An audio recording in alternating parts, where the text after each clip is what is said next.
suggestions that Leicester want as much as £80 million for him. We can shorten this. I will not comment. I will not comment. I will not comment. Shall I ask the question? No matter how good your question will be, I will not comment. Is it fair to say he's a target? I will not comment. That's right.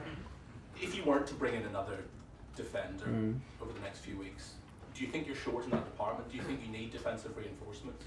We could use one more central defender. Yeah, if you look at the numbers, and given the fact that in the moment we play with a back three, and the profile of the guys in the back three is a little bit different, I admit. So we're playing with also with Aspi, who is more a fullback as a central defender in a back three. With Cucurella, it's possible. It's a good position, but both of them, for example, cannot play as central defenders. So real central defenders, we could use one more. Let's see what happens. Likewise, at the other end of the pitch, you've obviously lost 2 strikers over the summer. If you don't bring in a recognised out-and-out striker, are you concerned about the strength and depth you have up front? I think we could use and strengthen our squad in depth and strength in both, but you know, it's one thing what you wish for, and one other thing what's possible, and it needs to be possible. And we're looking for top quality and top personalities, good characters, and real competitors on the highest level. So you don't always get what you wish for, and that's why we are calm. And we're ambitious at the same time, and still quite some days to go until the end of the transfer period. And as you know, as good as I, everything is possible until the end. Again, I know the answer I'm going to get if I just give you a name, so I'm going to phrase the question differently. Yeah. No comment. In your time alongside Pierre-Emerick Aubameyang at Dortmund, he had tremendous success. Would it be fair to say you enjoyed working alongside him? I enjoyed a lot working with him. Was a pleasure. You know, some, and this has nothing to do with the situation now, but some players stay your players because you were very, very close, and Oba is one of these players. We had a very close relationship, and it's always when we played him here with Arsenal and an opponent team, it was always straight away this close bond, and they always stay your players in a way, and Oba is one of these guys. Because clearly Mikel Arteta felt he was a disruptive influence, a toxic influence on Arsenal's dressing room. Yeah. You wouldn't have any concerns about him? No, because I experienced none of this, and this has nothing to do with the situation in Arsenal, which I will also not comment, and out of respect, and because it's not on me to comment, because I don't know what happened, but in Dortmund there was never an issue. Just one final question from me. Obviously you played Spurs 4 times last season, beat them 4 times. Yeah. Antonio Conte said himself back in January when you knocked them out of the League Cup, there's a huge gulf between the 2 sides. 7 months is a long time in football. Do you think they've closed that gap now? Do you think Spurs are now a side that are on a par with Chelsea? I never felt a huge gap in preparing these matches, because they are close matches and they are very competitive and very talented squad. I think I know very well what we invested and to what level we played to beat them 4 times and not concede a goal against this quality of a team, and then an emotional game in London like this that means for everybody so much. So this was a huge effort and a big performance, big consecutive performance from us. I think they in general, I think that it's a bit I don't believe everything that Antonio Conte says in games like this, before games and after games. I admire him a lot, and I believe strongly that every team he trains competes for everything, no matter which team it is and what club it is. And this is what he proves right now. They had maybe the opposite last 7 months from us, given the situation. Everything was clear. They had something very clear to fight for. They put all the energy to make it into Champions League football. They reached Champions League football. Their targets were clear. The setup in the club was clear. They took advantage of this situation and had a very aggressive and very aggressive transfer period, and a very straightforward and an excellent transfer period to strengthen their squad. in quality and in depth, and that's why it's one of the toughest opponents, because that's what is always with Antonio Conte's teams, and that's what we're facing tomorrow. No, not tomorrow, Sunday. Thank you, Shane. Hi Thomas, you are? Good. I appreciate your no commenting on quite a few things today, but Thanks. I do want to mention Pierre-Emerick Aubameyang again. Do you think he gets the bad press here, and would you like to work with him again in the future?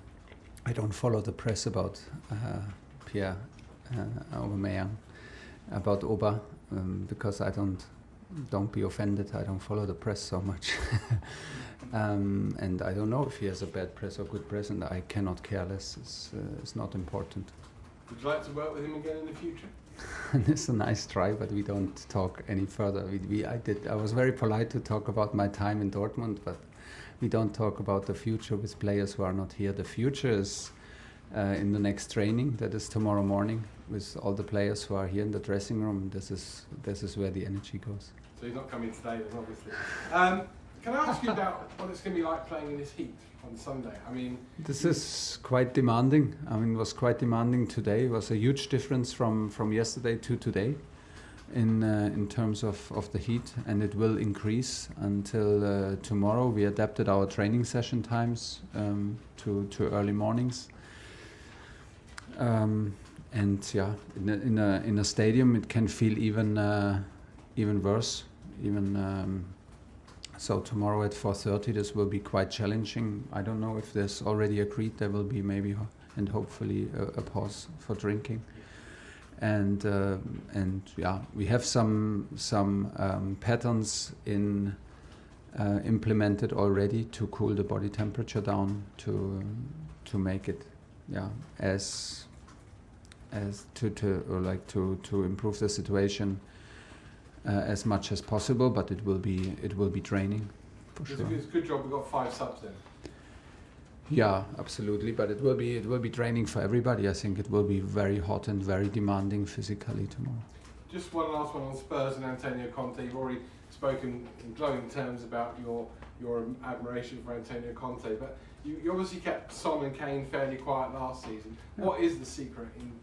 I don't tell you.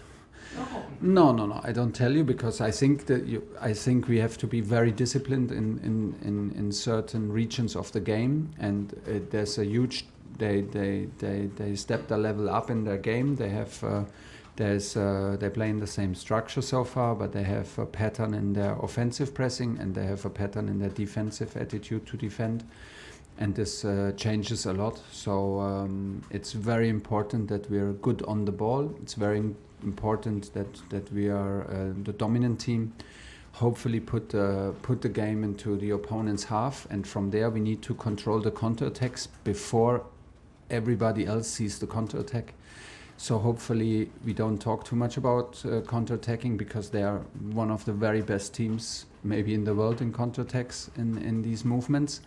And you are right, we did a fantastic job in closing it down. So the players were unbelievably disciplined and aware of the situations, and that's why we can never lose the structure, and we can never lose our head while we are attacking, because this is the moment. I believe this is the moment to stop the counterattacks. When the counterattacks start already, you're already in trouble, and you're in big trouble given the quality and the speed and the determination of Tottenham. So we need to be smart and stop the counterattacks before they start. John, BBC. Hi Thomas, on the transfer front, are you confident that you will get the players that you need before the end of the month? And if you don't get the players that you need, is that going to be an issue? Will you be slightly undercooked as a squad, do you think? Well, then it is what it is. We will not panic, and we will not do things, and we will not try to sign players of which we are not 100% convinced. All signings so far are fantastic signings and help us. And it's to be very honest, a day-by-day business now to coach the team which is here, and not lose your head as a coach too much about what could be, because what sense does it make if I lose my head now in the office and think about the team with players who are not here? So we are ambitious and we work hard to maybe strengthen our squad further, but at the same time we are calm and all the energy and the ambition goes into the group that is here, and we have still time, and maybe I can answer that question more precisely in September. Can I ask you one about, obviously Petr Cech has left. How much do you miss his influence around the place, and will he be replaced and asking for someone else to come in to replace him? We miss him a lot. We miss him a lot. I saw him in the last days, and he knows from me directly that we miss him a lot, and I know that a lot of people miss him a lot. He was on a daily basis here in the training center, and he was the person who lived the values and the attitude, what it takes to be a top competitor for Chelsea, day by day.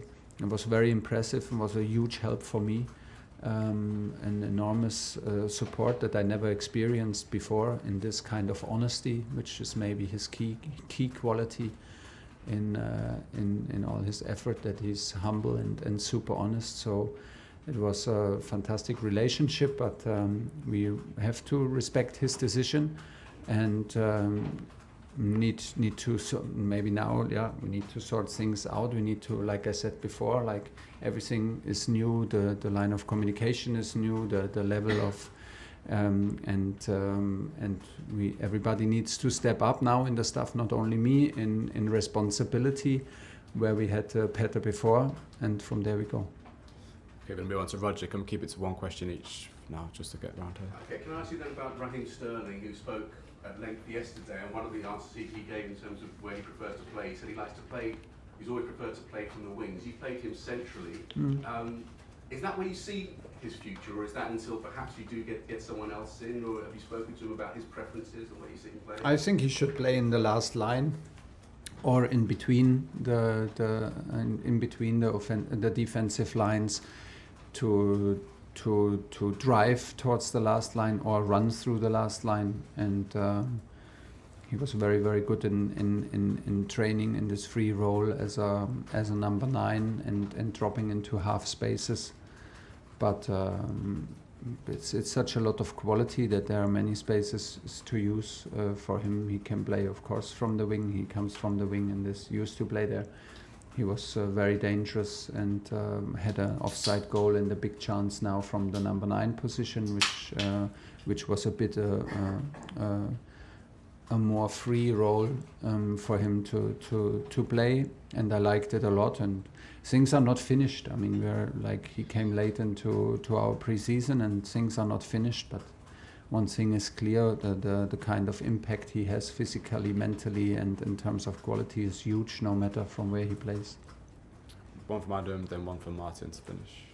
Hi Thomas. Hi. Do you have any injuries ahead of the game? And obviously Marcus Alonso asked last week not to play. Yeah. Is he in contention to play as well? He is not in training at the moment and tries to finalize his transfer.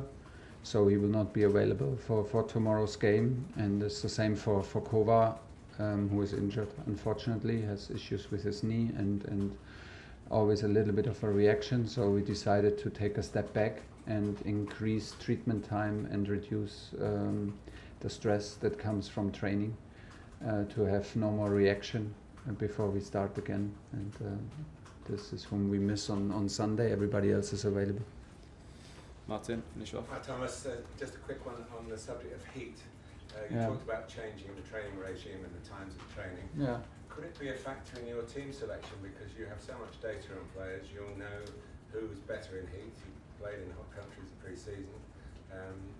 Younger players might be better than older players. I'm not asking you to say which way we go, but could it actually affect your selection for this specific day? It is demanding, and it is more demanding. We see clearly from the data that the same training exercise in different conditions has a very different output and has a very different effect on how you feel.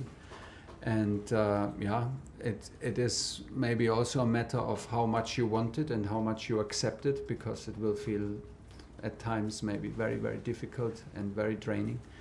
So it is also a question of who has the ability, who has the will to go to play through the pain. And I'm not there yet to that it influences my starting 11 like from the weather forecast, but we accept the fact that this kind of heat has an effect has a physical effect on the players, of course. Okay, that concludes